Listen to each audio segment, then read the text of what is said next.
1 কোটি লোকের কর্মসংস্থান সৃষ্টির জন্য বন্ধ কারখানা চালু করতে আসছে বিশেষ তহবিল। শুরুতে 100 কোটি টাকার ঋণ আছে এমন কারখানা এই সুযোগ পাবে। তবে এটি বাস্তবায়নে চ্যালেঞ্জ দেখছে কেন্দ্রীয় ব্যাংক। বিশেষজ্ঞরা বলছেন, মালিকানা পরিবর্তন কিংবা সরকার নিজেই বন্ধ কারখানা চালু করতে পারে।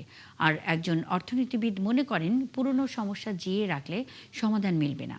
অনুপ অধিকারী তরুণের প্রতিবেদন। মে দিবসে শ্রমিক সমাবেশে বন্ধ কারখানা চালুর সুখবর জানান প্রধানমন্ত্রী তারেক রহমান।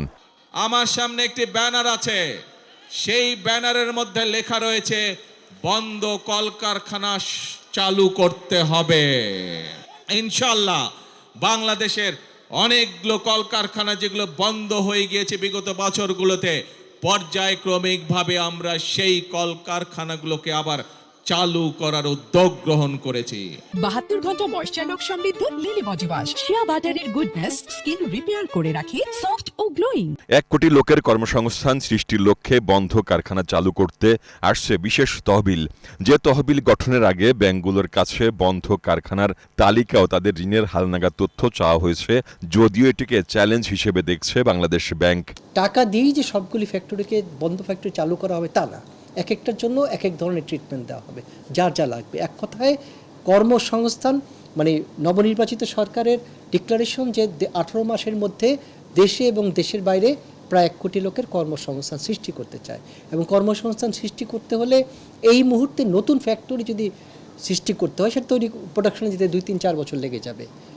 তার চেয়ে যেগুলি বন্ধ বা কিছুটা দুর্বল অবস্থায় ধুকে ধুকে চলছে, সেগুলোকে ফুল সুইং চালু করা যায় কিনা, সেটাই বাংলাদেশ ব্যাংকের প্রধান চ্যালেঞ্জ। বন্ধ কারখানা খোলার উদ্যোগকে ভালো পদক্ষেপ হিসেবে দেখছেন এই বিশেষজ্ঞ। তিনি বলেন, প্রয়োজনে মালিকানা পরিবর্তন করে হলেও কারখানা চালু রাখতে হবে। সব কোম্পানি যদি চালু রাখে, মালিকানা চেঞ্জ করে ভালো, কোনো অসুবিধা নাই। মালিকানা বা যারা চালাচ্ছিল company, managing director, chief executive, তাদের চেঞ্জ করো, এটা কোনো অসুবিধা নাই। কিন্তু যারা সাধারণ কর্মচারী, তারা তো দোষ করে নাই, তাদের তো এটার উপরে ডিপেন্ড করতে, এই চাকরির উপরে। সেই জন্য বলতে পেটে লাথিটা মারে যাতে না, এটা আমি বলতে চাই জোর গলায়, তাহলেই অসুবিধা। তবে সরকারের এই উদ্যোগের কঠোর সমালোচনা করলেন অর্থনীতিবিদ MM আকাশ। তিনি বলেন, পুরনো জঞ্জাল ছাপ না করে বরং সেটিকে আঁকড়ে রাখা হচ্ছে। খেলাপিদের শাস্তি না দিয়ে তাদের আবার পুনর্বাসন করা হচ্ছে।